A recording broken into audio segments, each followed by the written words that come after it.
فتح نام یاد رکھیے گا. فتح ایک شخص، اس کے چچا کا نام تھا اشکبوس. اشکبوس فتح کے باپ کے مرنے کے بعد چچا اشکبوس نے کرسی سنبھال لی. بڑا غور سے سنیے گا دیو، آخری بات، کرسی سنبھال لی.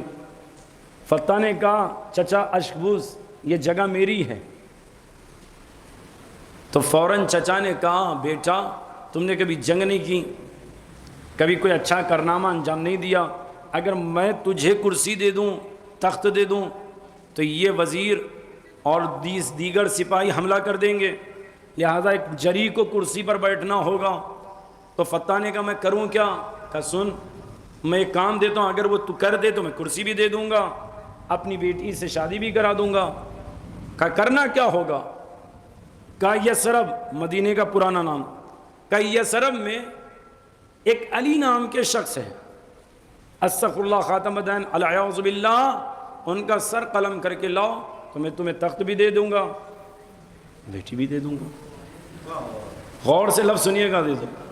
فتح نے اشکبوس سے سنا کہ اچھا میں ابھی جاتا ہوں لڑنے کے لیے، لیکن یاد رکھیے گا مجھے کم سے کم 50 سے زیادہ پہلوان جو بہترین جنگ کرنے والے ہیں وہ بھی دے دیجئے تاکہ میں کمزور نہ پڑوں. کہ 50 نہیں 500 لے جا.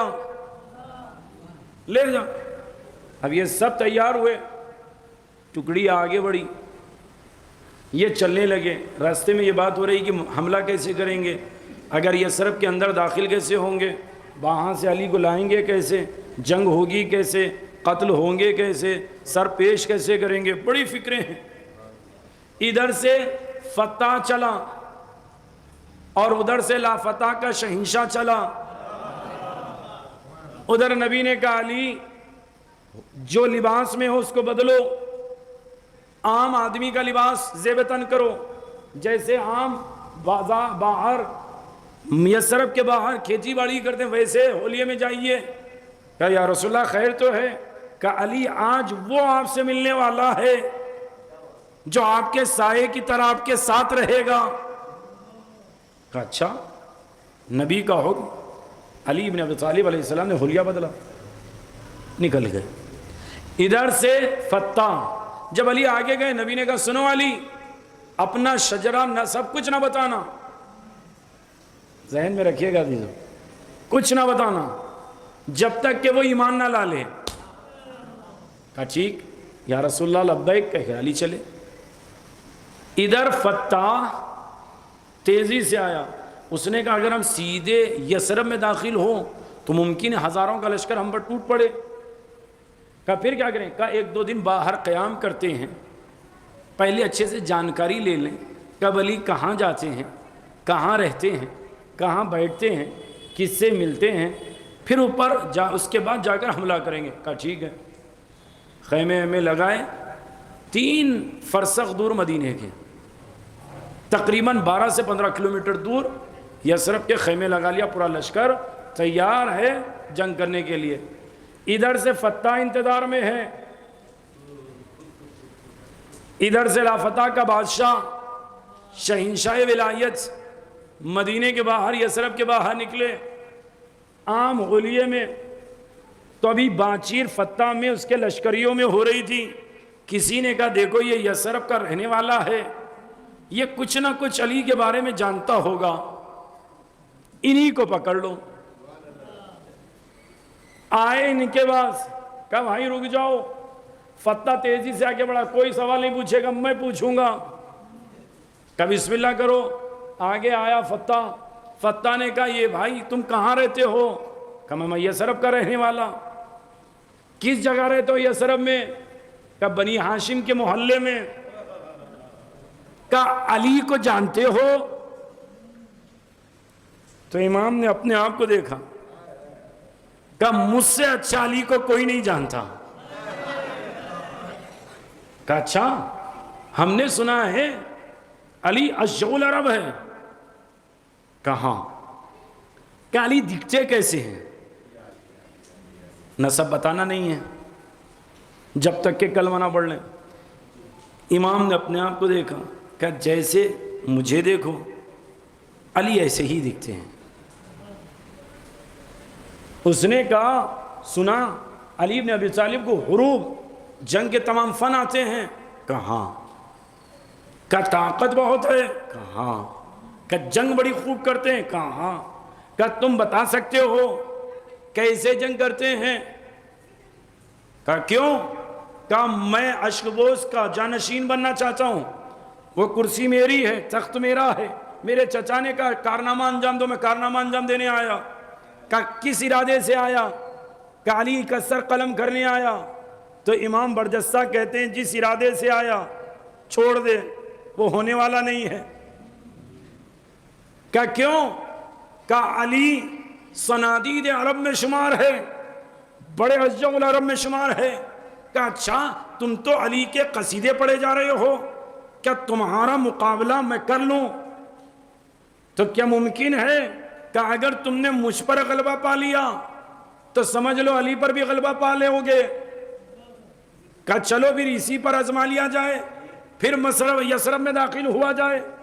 جیسے ہی کوششیں کی، فتح نے کبھی وار کیا کبھی کچھ، آنے والے نے ہر وار کو آسانی سے رد کیا۔ آخر میں گریبان پکڑا فتح کا اور آسمان کی طرف بلند کیا۔ فتح نے جیسے ہی اوپر جا کر ہوا محسوس کی، سانسوں کو روکا، علی نے نیچے رکھ کر کہا کلمہ پڑھ لو،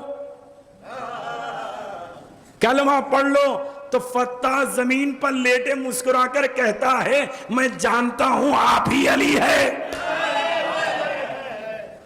آپ ہی علی ہے۔ کہ کیسے پہچانا؟ کہ میں جب چلا تھا میں عام تصور لے کر چلا تھا کہ کون علی ہوگا، میں مقابلے میں جاؤں گا۔ تو لوگوں نے کہا ارے مدینے کے غریب جس کا قصیدہ پڑھے اسے علی کہتے ہیں، جہاں مدینے کے یتیم جسے بابا کہے اسے علی کہتے ہیں، جہاں بے عزت کو بھی عزت دار بنا دے اسے علی کہتے ہیں، مومن بے ایمان بھی آئے مومن بن جائے گا اسے علی کہتے ہیں۔ میں سمجھ گیا تھا علی سے بڑا نہ کریم ہوگا، نہ ہی شریف ہوگا، نہ ہی سخی ہوگا، نہ ہی شجاع ہوگا۔ میں تبھی سے سمجھ لیا تھا علی علی ہوگا۔ امام نے کہا اب کیا ارادہ ہے؟ کہ سر قلم کرنا چاہتا ہے۔ تو کہتا ہے مولا وہ تو ایک بہانہ تھا تخت کو ٹھکرا کر آپ کی غلامی میں آنے کا۔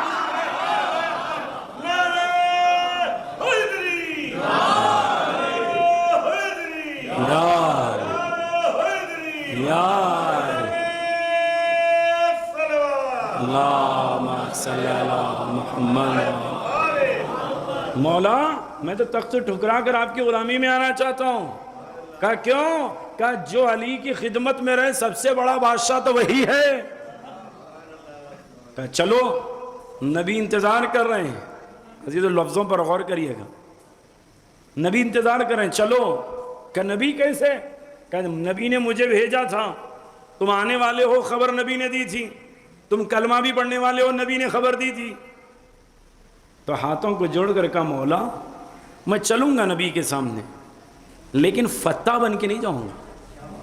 عزیز لفظوں پر غور کریں، فتح بن کے نہیں جاؤں گا۔ کہا پھر؟ کہا مولا نام بدل دو مولا، میں دوسرے نام کے ساتھ اسلام قبول کر کے جاؤں گا۔ امام علی اس وقت جب سر اٹھائے تو سامنے درختوں پر کچھ پرندے بیٹھے تھے۔ ایک وہ پرندہ جس کے سر پر تاج ہوتا ہے وہ سامنے بیٹھا تھا، اس کو عربی میں کہتے ہیں قمبر۔ اب عزیزو سمجھ میں آیا؟